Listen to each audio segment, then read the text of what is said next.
Okay, so moving on, we're gonna go to the almond crusted salmon cake with a yogurt avocado dip. So we're throwing this beautiful fish into a food processor. You can do this by hand as well if you don't have a food processor. Just another good thing about this recipe is you can throw everything in the food processor. If you don't want to cut up your vegetables like we have here, you can pulse your salmon and throw in your vegetables, get them into a nice finely dice. So with the salmon, we're just gonna pulse it.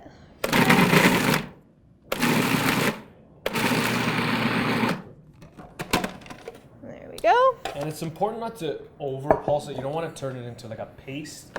Fish paste. Yeah, it's not as pleasant on the palate. So just until it breaks up a little bit. And then just put it into your bowl. Could you chop it instead? You can Definitely. definitely do it. Yes, definitely do it by hand. You can get like more of a coarser cut out of it. Absolutely. You can even use cooked salmon. If you have leftover salmon in your fridge and you want to make this recipe, you can definitely do that. You just flake the cooked salmon into the bowl and then add your vegetables. And it's Or basically sometimes canned salmon. Oh yeah, when it definitely. goes on sale, that would be a good way to use it. Okay. So we've got some capers. They're a nice addition to the salmon, so put those in there. Then we've got some red pepper, some green onion, and zucchini. And with the zucchini, you can just use a grater like we did in the root vegetable slaw. Just grate it, but grate it onto a paper towel because you want to get rid of that excess moisture. So we're just going to mix everything together. And this as well, I mean, we chopped this ahead of time. You can just throw big chunks of the pepper and the onion, zucchini right into the food processor after you pulse the salmon. We're mixing it together anyways. It's a good idea to do it separately though, because a lot of the water that comes out of there will just waterlog that fish. So if there's anything... Fish likes that though. Yeah. We took it out of the water. It's natural habitat. Keep it out of the water. So we also want to add some dill. That'll give it a nice flavor. Dill pairs really nice with fish, especially salmon. So you can also use parsley, any type of fresh herb. We'll just give this a nice chop. So we also want to add an egg because this is going to help bind it.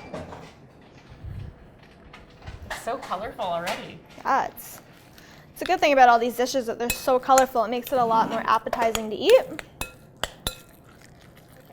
So I'm going to hand this over to Jeremy now. He's going to form the salmon cakes. So what I recommend doing is you're going to have a parchment paper lined baking tray, which I'm sure Christy will agree that cooking with parchment paper is better than having to oil your pan. So it's definitely good. So I would use use too. You don't want to be dishes. doing Yes. I thought you were going to say because Christy doesn't like to do dishes or clean up. But I was like, that's fair. No. So you could use an ice cream scoop or a spoon. You can even use your hands, and I would just scoop them out onto the tray all at once, and then you can use your hands to flatten them. And then we're going to use the almond crust. So how to make the almond crust is you just put everything in the food processor. So you have your whole almonds, you have your lime zest and some salt.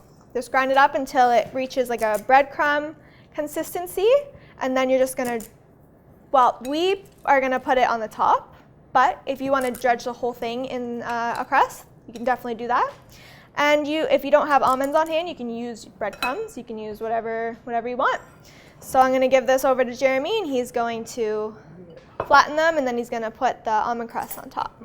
The reason we just put it on the top too is we just felt it was enough of that crispy, of that crunch, and it wasn't like too much. That way you can still taste the salmon and the vegetables and everything inside. And it looks pretty moist if you tried to like roll it in the almonds. It might end up getting a little bit messier. Yeah, but I mean you can definitely do it that way. Okay, so I'm sure Jeremy has shown you this trick before, but people who haven't been here yet, this is a great avocado trick. So what you got to do is just slice it down along the edge, and then you're just going to turn it. Put it out on your cutting board, and you want to get the pit out. And it's really slimy, so it's hard to grab. So just take your knife and be very careful. Just hit it like that. Turn your knife, And there you go. That's a life-changing move. Have your friends over, make some guacamole, and impress. Perfect. So then you're just going to take the avocado. You can just squeeze it right in there. No mess. Maybe a little bit of mess. Depends how hard you squeeze.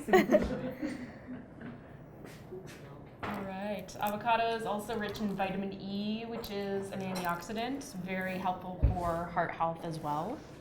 And there's been a lot of controversy in the media about saturated fats versus other types of fat and whether we should be cutting down on them. Now, here we're going for yogurt. This is just a 2% fat yogurt. You can get ones that are higher in fat based on your goals.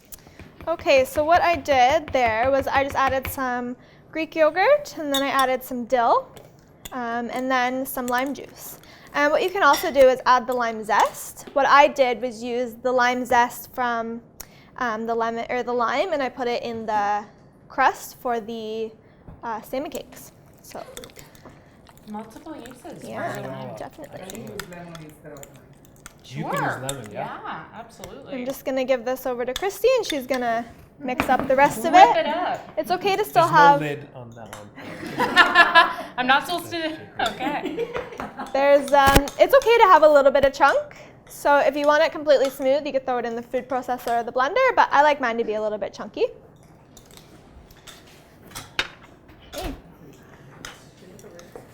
So here we have you. Kellyanne's almond crusted salmon cakes. Delicious. Those are beautiful. And these are like mini ones that we did. You can make them whatever size you want, but you I've could have them as sliders. I love that. yeah. Exactly. They're a great appetizer, or add them to a salad. This would freeze great too. Yes, it would. Yeah. Yeah, and you can freeze it. You can freeze it before you cook it, if you want, or after, and then just warm it up. I try not to cook fish twice. I just don't like the taste of it. So if you can make the patties, freeze it on a big tray, and then store them in like a little Ziploc after they're frozen solid, and then cook them through from frozen when you make them. Perfect. And there you go. There's your almond crusted salmon cake. Question?